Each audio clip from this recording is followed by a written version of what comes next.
but it'd be pretty cool if he were to text us, and I have no doubt that he could. And I've seen nothing that grabs people's attention more than getting a text on their phone. So today, without getting out your actual phones, we're going to pick up our phones and see if we can see some of God's messages that he sends us through creation.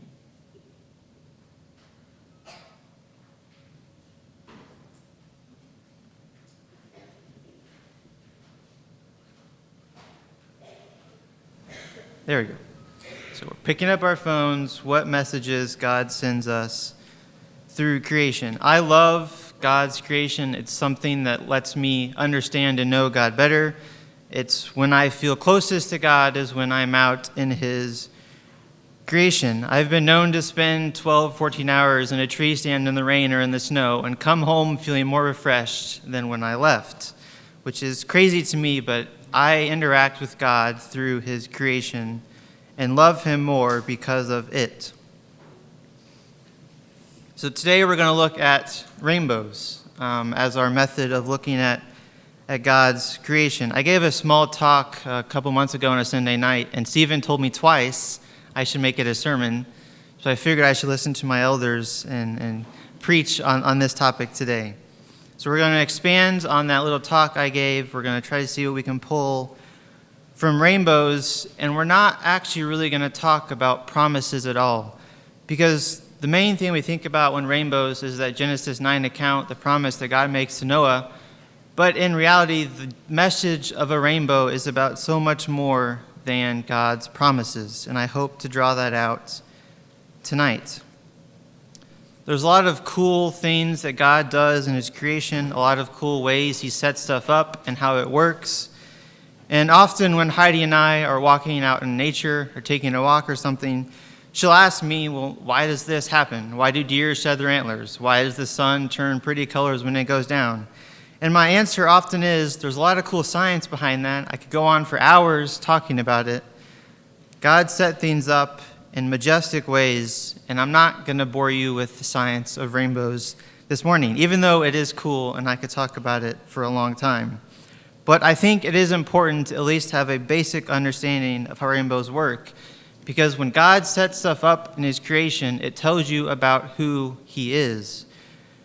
To a point, we can study the creation to learn about our Creator, know his characteristics because of how he set things up. So rainbows, they need two things to form. They need clouds and they need light. Clouds for the rain, for those water droplets.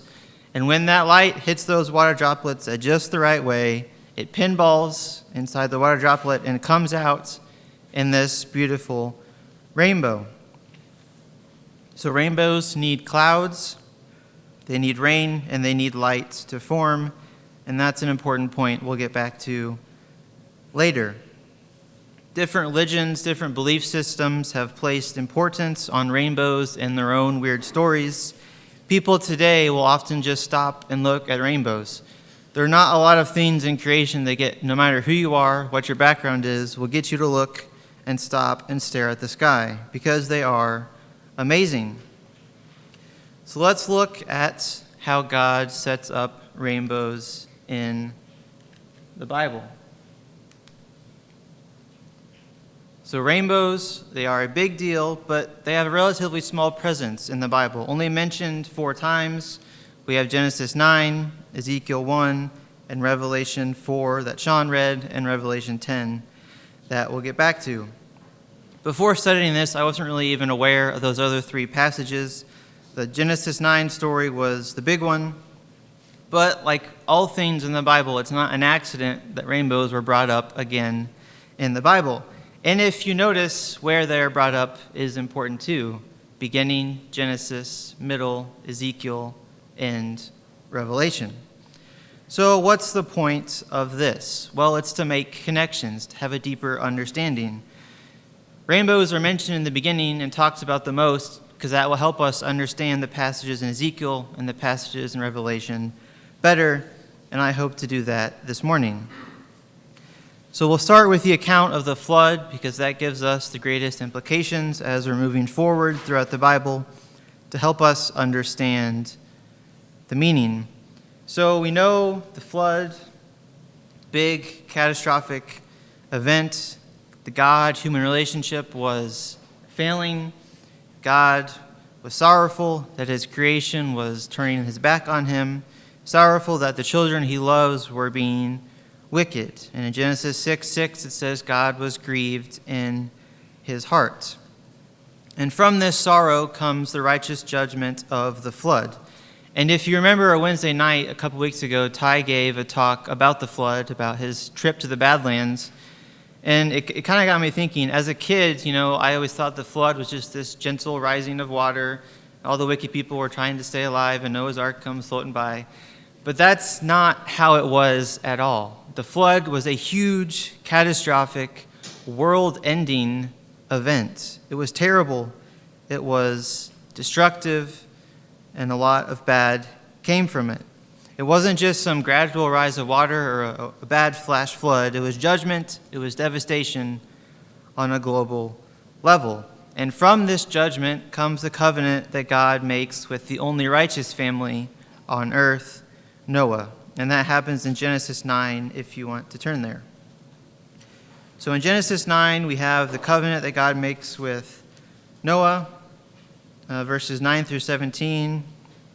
And I'll go ahead and read starting in verse 8 of Genesis 9, 8 through 17.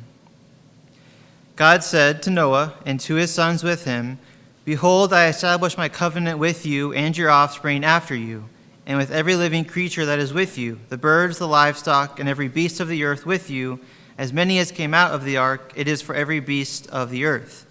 I establish my covenant with you, that never again shall all flesh be cut off from the waters of the flood, and never again shall there be a flood to destroy the earth.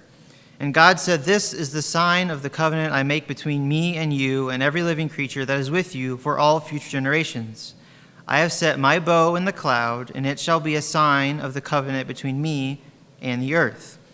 When I bring clouds over the earth, and the bow is seen in the clouds, I will remember my covenant that is between me and you and every living creature of all flesh. And the water shall never again become a flood to destroy all flesh. When the bow is in the clouds, I will see it and remember the everlasting covenant between God and every living creature of all flesh that is on the earth. God said to Noah, This is the sign of the covenant that I have established between me and all flesh that is on the earth. The way that God says this sign will come about is important. So verse 13 of chapter 9, if you look, says, I have set my bow in the cloud or in the sky. Bow in the sky. Of the three places that the rainbow is referenced, it's usually as rainbow. But in this account in Genesis 9, God doesn't even say rainbow, he says bow. And that is a very important distinction. Because the word that God uses here for bow is not the word for rainbow. It's the word for a war bow, or a bow someone would pick up going into battle with arrows. A bow and arrow that a soldier would use in battle. God doesn't say, I set my rainbow in the sky. He says, I set my war bow in the sky. And why does he say that? This is not literally God's bow that he's using to shoot arrows at people. Think of God holding a bow in his hand and pointing it at the earth. That bow is symbolizing his judgment on the earth, in this case as the flood. And this is not the only time that this bow and arrow imagery is used as judgment. In Lamentations 3:12, we see that God bent his bow and set Jeremiah as a target for his arrow. In Psalms, we see this a lot. Psalm 7:12 says, If a man does not repent, God will whet his sword as he has bent and readied his bow. He has prepared for him his deadly arrows, making his arrows fiery shafts. So this word that's used in Lamentations and Psalms is the same word God uses in Genesis. He sets his bow and arrows in the sky. When the flood was over, God makes his covenant with Noah, and he says, I will put my bow in the sky, not I will make a rainbow, but the rainbow symbolizes that bow. If you think of the shape of a bow, as God is judging the earth, that arrow is pointed at the earth. But when God says he sets his bow in the sky, he flips the bow upside down, he sets it in the sky, and where is that bow pointing now? Away from the earth. A bow turned on its side, set upside down, put in the sky, and you get the shape of a rainbow. God's bow in the sky. God hanging his bow in the sky is his way of saying, my judgment is over. And that rainbow is meant to symbolize that action. And that's not to say that God's judgment is over, period, for all eternity. God has not hung up his judgment and never will use it again, but he will not use it in that specific way as the flood. The rainbow, this bow that God sets in the sky, shows us that there is light after a storm.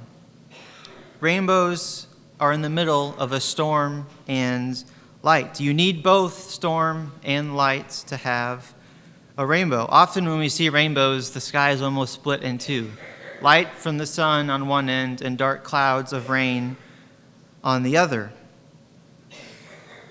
And that storm could be symbolized as judgment. God's judgment and that light as his mercy and life. The rainbow is the bridge of those two things meeting, mercy and life, judgment and terrible majesty. That is where God is, and that is why he chose the rainbow as a sign for this covenant. He perfectly bridges that gap between judgment and perfect light and perfect salvation, as we'll talk about later in Revelation. But that is one of the most important things we can take away from this rainbow, is that God is the rainbow. That's where he is at. He is perfect judgment and perfect light combined into one being. It's a perfect representation of his character. It's a message he is sending us through creation about who he is, and it's something that only happens with God. And the result is something as awesome as the rainbow, showing God's glory and his character. He tells us a lot about his character, about his judgment, and about how he hangs his bow in the sky. After verse 13, if you look closely at verses 14 through 16, who is God talking about when he's talking about remembering this covenant? God does not say, you know, Noah, I really saved your bacon. You were in real deep trouble with this flood. God doesn't say, Noah, you need to remember this every day. Every time a rainbow occurs, you really need to remember what I did for you. God says, I will remember. He says it twice in verse 15 and again in verse 16. God is talking about himself. He will remember this covenant. Noah should remember it. Noah should pay attention, just like we should when we see a rainbow. But God specifically says here that he will remember. And that's not that he's going to forget that he can't destroy the earth with the flood. We haven't had an earth-ending flood in any time recently. God doesn't forget his promise, but he remembers his promise. It's a way for God to think about his character, to think about us, to consider us, to remember the covenant that he made between us. How encouraging is that this almighty and sovereign God who completely obliterated the earth with the flood remembers and looks at each rainbow in the sky and remembers us. He remembers his love, he remembers his promise, and how he wants to save his people. From Genesis 9, we see rainbows as a symbol of God's judgment and also of his mercy, a glimpse of his character that will further be expanded as we go along through the Bible.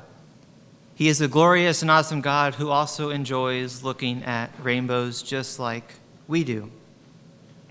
So what else can we learn from God from these rainbows?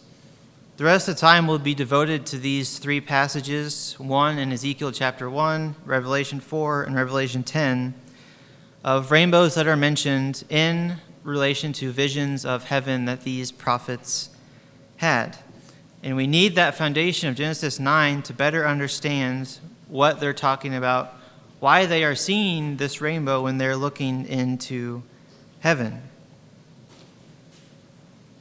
In Ezekiel chapter 1, verse 28, Ezekiel describes the brightness in his vision as a rainbow. The glory of God has the appearance of a rainbow. Most likely so awe-inspiring, so majestic to Ezekiel that the only created thing that he could think of that even resembled this glory was a rainbow. In Revelation chapter 4 that Sean read, we see a vision into heaven. We see a man on a throne, and on the throne was a man, and around the throne was a rainbow. This majestic, awe-inspiring image from Revelation. And then in Revelation chapter 10, we see an angel and another awe-inspiring vision.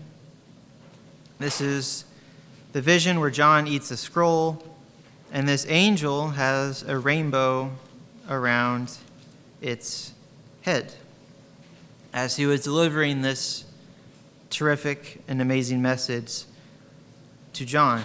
So what do all these visions have in common? They're all of heaven, of heavenly beings, of heavenly things, and they all have to do with this terrible majesty of God in some form or another, this terrible or terrific majesty that God has. And these passages would not mean as much to people reading them if they didn't think back to the flood of this terrible judgment, but of also this salvation of God's character.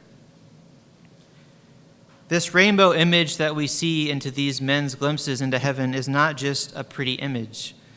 It's a creation image meant to convey the awesome nature of our Creator. The Ezekiel passage, to me, when I read it, makes it seem like God is just constantly exuding this glory. This glory comes off of God like the only way Ezekiel could describe it, as a rainbow. And glory to us is an intangible concept. We can't go out and say, that thing is glory, I can touch it right there. But with God, I think it is. It is concrete. It comes off of God. It's a real thing. So majestic, so real that it looks like a rainbow. He's so glorious you can't help but see his majesty. The same thing happens in Revelation chapter 4 around the throne in heaven. We see this rainbow, probably very similar to the one that Ezekiel saw. The majesty and the glory of God coming out in the form of a rainbow. So why does this glory, why does this characteristic of God, why does his terrible majesty manifest itself to us, to Ezekiel, as a rainbow? If we think back to Genesis chapter 9, we can get a pretty good understanding.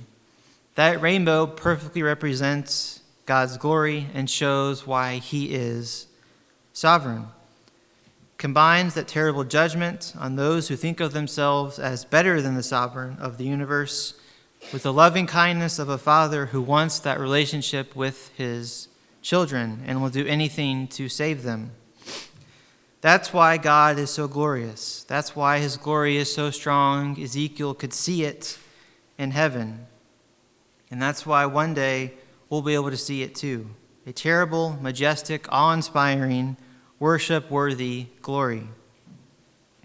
That rainbow image means we have a chance at salvation, a God who wants to give us a taste of his glory and have us see it one day.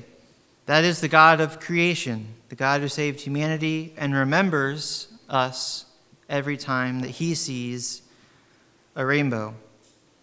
Those glimpses into eternity we get from Revelation and Ezekiel show us that it is the same God in the beginning, it is the same God in the middle, and it's the same God in the end. That same God of Noah was the same God Ezekiel saw and the same God that we see today through the messages he sends us of creation.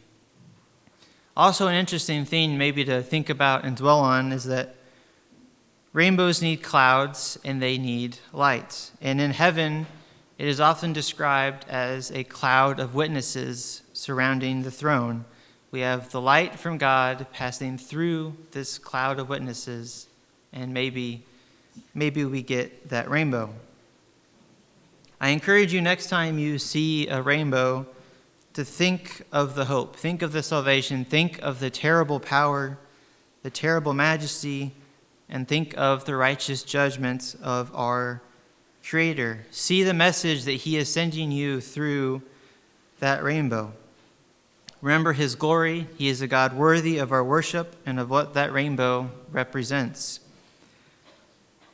Remember that every time you see a rainbow, God sees the same rainbow and that he remembers. And like Nehemiah, we should be remembered for good. We should hear his messages, hear what he is saying about creation, about what he wants from us, and remember that he is all-powerful. He will destroy the earth one day again, but we can have the hope of salvation that comes from the God of the rainbow. I encourage you, if you have a need this morning, to make it known, whether it be prayers or anything else. We'd be happy to help you as we stand and sing.